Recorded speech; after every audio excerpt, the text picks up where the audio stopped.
আগামীকাল সন্ধ্যাবেলায় রয়েছে ভারত বনাম জিম্বাবুয়ের সুপার 8-এর ম্যাচ, যেটা ভারতের জন্য খুবই গুরুত্বপূর্ণ। ভারতের সেমিফাইনালে টিকে থাকার জন্য সেমিফাইনালে যেতে হলে ভারতকে এই ম্যাচটা জিততে হবে। যদিও দিনে আরও একটা গুরুত্বপূর্ণ ম্যাচ আছে, south Africa versus West Indies, সেই ম্যাচের দিকেও আমাদের নজর থাকবে। তো কালকে ভারত বনাম জিম্বাবুয়ে ম্যাচে ভারতের প্লেইং 11 কেমন হবে, মাঠের কী কী স্ট্যাট রয়েছে, মাঠের আবহাওয়া কেমন, তার সঙ্গে ভারতের টিমে কী কী চেঞ্জেস হতে পারে, সবথেকে বড় কথা রিঙ্কু সিংকে নিয়ে কি আপডেট করে ভারতীয় দলে যোগ দেবে, এই সব কিছু নেই ভিডিওতে আলোচনা করব। ভিডিওটা অবশ্যই তোমার শেষ পর্যন্ত দেখবে। আর এরকমই ক্রিকেট রিলেটেড নিউজের জন্য চ্যানেলটাকে সাবস্ক্রাইব করে নিও। আর যে কোনো ছোটো বড়ো আপডেটের জন্য আমাদের টেলিগ্রামে যুক্ত হয়ে যেও, লিঙ্ক নিচেই দেওয়া আছে। সো চলো ভিডিওটা শুরু করা যাক। তো প্রথমেই কথা বলবো মাঠের স্ট্যান্ড নিয়ে এবং মাঠের কিছু রেকর্ড নিয়ে। তো প্রথমেই বলে রাখি, কালকের ম্যাচটা হবে চেন্নাইয়ে। এবার বিশ্বকাপে ভারত এখনো পর্যন্ত চেন্নাই একটাও ম্যাচ খেলেনি। চেন্নাইয়ের চিদম্বরম স্টেডিয়াম, যেটা আইপিএলে মহেন্দ্র সিং ধোনির মাঠ বা চেন্নাইয়ের হোম গ্রাউন্ড, সেই গ্রাউন্ডেই খেলা হবে। তো মাঠ নিয়ে ছোটো করে একটু আপডেট প্রথমে বলে রাখি, চেন্নাইয়ে যেরকম টিপিক্যাল পিচ হয়, স্পিন ফ্রেন্ডলি, রান কম হয়, সেরকম পিচ কিন্তু এখন আর চেন্নাইয়ে নেই। অনেক চেঞ্জেস হয়ে গেছে। কী কী চেঞ্জেস হয়েছে সেগুলো বলবই। এখন কিন্তু হাই স্কোরিং ম্যাচ হয়েছে। আর আগে চেন্নাইয়ের পিচে তোমার স্পিনাররা বেশি হেল্প পেত, কিন্তু এখন স্পিনারদের পাশাপাশি পেসাররাও কিন্তু ভালো হেল্প পাচ্ছে। এবং চেন্নাইয়ের যে মাঠ, সেখানে মাঠের যে ডাইমেনশনটা সেটা কিন্তু সমান নেই। একদিকে 58 মিটার বাউন্ডারি আছে, আবার একদিকে তোমার 78 metre, 80 metre, 70 metre, 75 metre boundary আছে। তো ওভারঅল ছোটো বড়ো মিলিয়ে কিন্তু মাঠটা।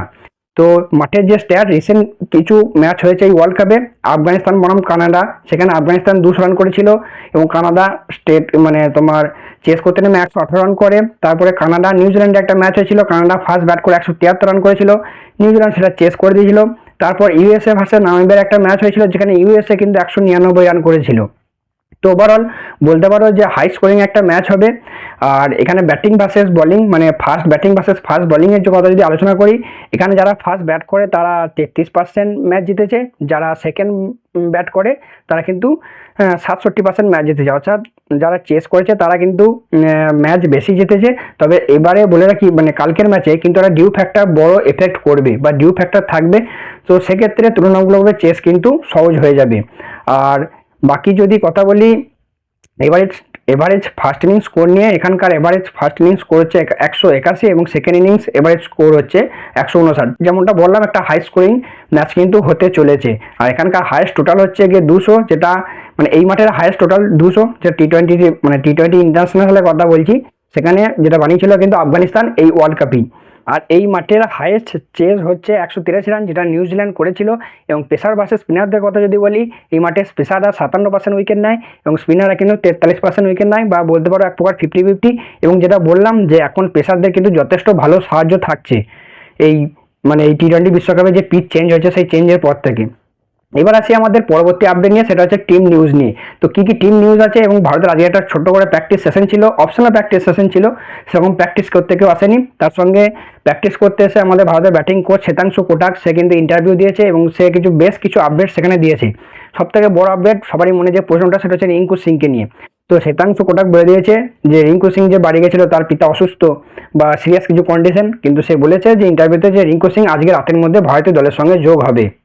আর বাকি তাকে ইন্টারভিউতে সঞ্জু স্যামসনকে নিয়ে জিজ্ঞাসা করা হয়েছিল, সেখানে সে সঞ্জু স্যামসনকে খেলানো নিয়ে ডাইরেক্ট কিছু বলেনি, তবে কিন্তু সে কিছু হিন্টস দিয়েছে। ডাইরেক্ট বলবেও না, কারণ ভারত কোনো দিনই আগের থেকে প্লেইং 11 অ্যানাউন্স করে না। তবে সে কিছু হিন্টস দিয়েছে, যেখানে সঞ্জু স্যামসনের কালকের ম্যাচ খেলার কিন্তু 90% চান্স রয়েছে। কার জায়গায় খেলবে সেটা আমি পরে বলছি। তবে সে আরেকটা পয়েন্ট আউট করেছে, যেটা আমি আগের ভিডিওতেও বলে এসেছি গোটা ওয়ার্ল্ড কাপ জুড়ে, যে এবার বিশ্বকাপে ভারতের টপ অর্ডার যেহেতু সবকটাই বাঁহাতি থাকছে এবং ভারতীয় ব্যাটসম্যানরা অফ স্পিনারের বিরুদ্ধে ভালো খেলতে পারছে না, সেই জন্য প্রত্যেকবারই অপোনেন্ট টিম কিন্তু অফ স্পিনার নিয়ে এসছে এবং তারা কিন্তু সফলতা পেয়েছে। সেটা পাকিস্তান ম্যাচ বলো বা এর আগের ম্যাচটাই বলো, সাউথ আফ্রিকার বিরুদ্ধে তারা কিন্তু উইকেট পেয়েছে। তো সেটা কিন্তু শ্বেতাংশু কোটাকও সেই জিনিসটা পয়েন্ট আউট করেছে এবং তারা বললে মানে সে বলেছে আজকে তোমার ইন্টারভিউতে, বা এই যে তোমার ছিল সেখানে, যে আমরা কিন্তু এটা চেষ্টা করছি এবং ঠিক করার চেষ্টা করছি যে তাদের টপ অর্ডার যে টপ 3 জন বাঁহাতি ব্যাটসম্যান আছে সেটাকে একটু চেঞ্জ করা যায়। আর কি কি পসিবিলিটি বলতে পারো, যে কালকে কিন্তু আমরা হার্দিককে নতুন বলের সঙ্গে দেখতে পারি, কারণ আগের দিন আমরা বুমরাকে দেখেছি, বুমরা নতুন বলে ভালো বল করেছে, কিন্তু মিডিল অর্ডারে কিন্তু হার্দিক এসে মার খেয়েছে, সে জায়গায় হার্দিককে নতুন বলের ক্ষেত্রে কিন্তু আমরা দেখতে পারি। আর এবার আসি প্লেইং 11 নিয়ে, সব থেকে মেন ইম্পর্টেন্ট টপিক নিয়ে। তো প্লেইং 11-এ কী কী চেঞ্জেস হবে প্রথমে বলে নিই, তারপর গোটা প্লেইং 11টা বলবো। প্রথম চেঞ্জেস যেটা হবে সেটা হচ্ছে অক্ষর প্যাটেল দলে ফিরছে।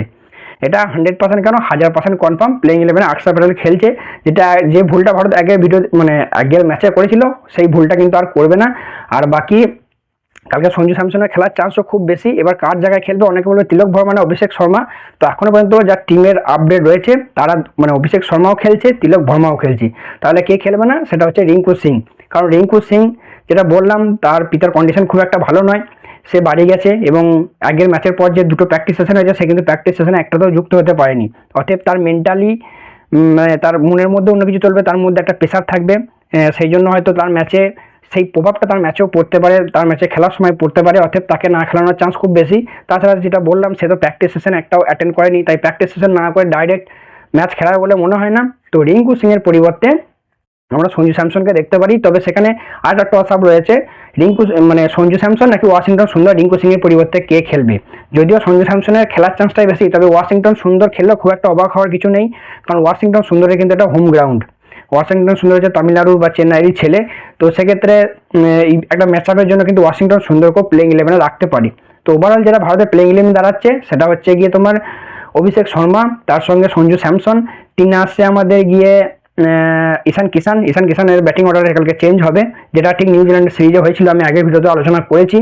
4 নম্বরে আসবে তিলক ভরমা এবং 5 নম্বর সূর্যকুমার যাদব। তবে এদের ব্যাটিং অর্ডারও চেঞ্জেস হবে কন্ডিশন অনুযায়ী। যদি ডানহাতি ব্যাটসম্যান আউট হয় সেই ক্ষেত্রে দেখা যাবে যে সূর্যকুমার আগে এলো, আর যদি তোমার বাঁহাতি ব্যাটসম্যান আউট হয় সেক্ষেত্রে তিলক ভরমা আগে আসতে পারে, ঠিক যেমন ভারত আগে করতো। আই থিঙ্ক কালকে ম্যাচের ব্যাটিং অর্ডারে কিন্তু উল্টোপাল্টা হবেই এবং 90% চান্স ব্যাটিং অর্ডারে উল্টোপাল্টা হওয়ার।